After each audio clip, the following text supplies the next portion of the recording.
Gördüğünüz kimi dostlar, qaysı cır turumlarımızdır. Yəni tam olaraq artıq əkimə hazırdır.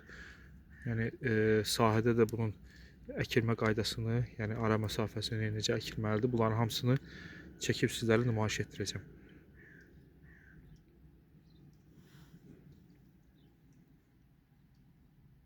Salamlayıram hər birinizi, əziz səhifə izləyicilərimiz. Demək, videonun da əvvəlində gördüyünüz kimi, yəni qaysı tumlarımızı tam əkim vaxtıdır. Yəni onları da hal-hazırda yəni sahəyə köçürdürük. Hava şəraiti imkan vermir. Yəni yağış hal-hazırda da yağmağa davam edir. Yəni yağışdan dolayı biz yerimizi tam olaraq, yəni öz istədiyimiz kimi hazırlaya bilməmişik. Yəni tam olaraq yumşalda bilməmişik. Yəni buna baxmayaraq yəni işimiz davam edir. Çünki tumlarımız həddindən artıq yəni çox düzəlib. Onu da vaxtında yəni torpağa köçürmək lazımdır. İndisə vaxt keçmədən, ötürmədən, yəni bunları hamısını izah edeyim sizə. Yəni tumun necə köçürmək lazımdır, yəni ara məsafəsi, bunları hamısını izah edəcəm. Yəni bildiyiniz kimi payız aylarında da biz bunu yəni qumda bastırılmasını sizə yəni nümayiş etdirmişdik videosunu. İndi isə yaxından çək. Dostlar, bax bu deməli iki cərgənin arasında olan məsafə baxın təxminən hardasa 30 sm. İki cərgə. Yəni biz bu məsafəni niyə görə qoyuruq? Sadəcə olaraq yer biraz bizə məhdud olduğuna görə, yəni biz bu məsafəni qoyuruq. Yəni iki cərgə arasında olan məsafə. Yəni əslində bir cərgə əkilsə daha yaxşıdır, daha keyfiyyətlidir. Çünki qələm sonradan inkişaf edəndə rahat inkişaf edə bilir. Yəni problem olmur inkişafında. Yəni balaca qalmaq söhbətləri, yəni belə şeylər olmur. Amma yaxın məsafədə olduqda biraz bu problemlər olur. Yəni ən azından məsafə, yəni yeriniz azdırsa, ən azından məsafəni 30 sm-dan qoyun. Yəni dar qoymağın, yəni balaca qoymağın yəni əhəmiyyəti yoxdur. Yəni dediyim kimi problem olacaq. Yəni gələcəkdə qələmin inkişafında. Deməli, calaqçı üçün ayrılan məsafə baxın təxminən 80 sm. Calaqçının ayrılan məsafədir.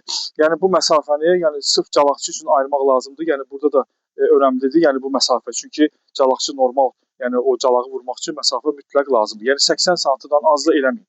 Yəni bu düz gəlmir. Sonra yəni calaqçı üçün də çətin olur calaq vurmaq.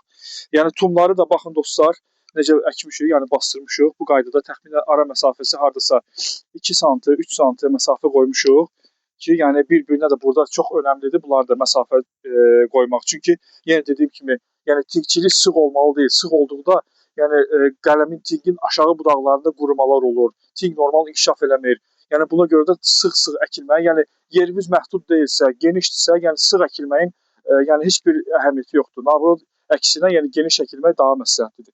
Yəni biz yenə dediyim kimi torpağı tam olaraq yəni yumşalda bilmədiyimizə görə kənardan yəni hazır yəni torpaq, yəni yumşaq torpaqdan gətirib üzərinə tökmək üçün yəni istifadə edirik. Çünki yəni dediyim kimi özünüz də görürsünüz, yəni torpağımız yəni münbit deyil, normal deyil.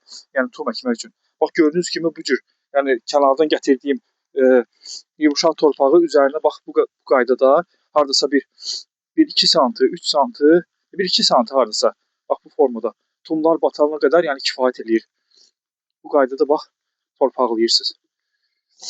Bax bu qaydada torpaqladınız. Yəni bundan sonra heç bir şeyə ehtiyac yoxdur. Nə su vermək, hər hansısa bir dərman vermək, yəni peyinlə çoxsu görürsünüz ki, peyin istifadə edir. Buna da ehtiyac yoxdur. Heç bir şeyə ehtiyac yoxdur. Sadəcə quru torpaqdır.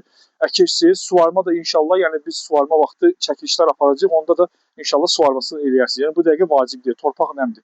Bu qaydada əkiminizi eləyirsiniz. İnşallah gələcəkdə də yəni birazdan 1-2-3 gündən sonra artıq digər tumlarımızın da əkimini olacaq. Onları da yəni çəkib sizlərə nümayiş etdirəcəyik. Allah hər bir kəsin malına bərəkət versin. İnşallah izləmədə qalın. Yeni videolarımız inşallah olacaq.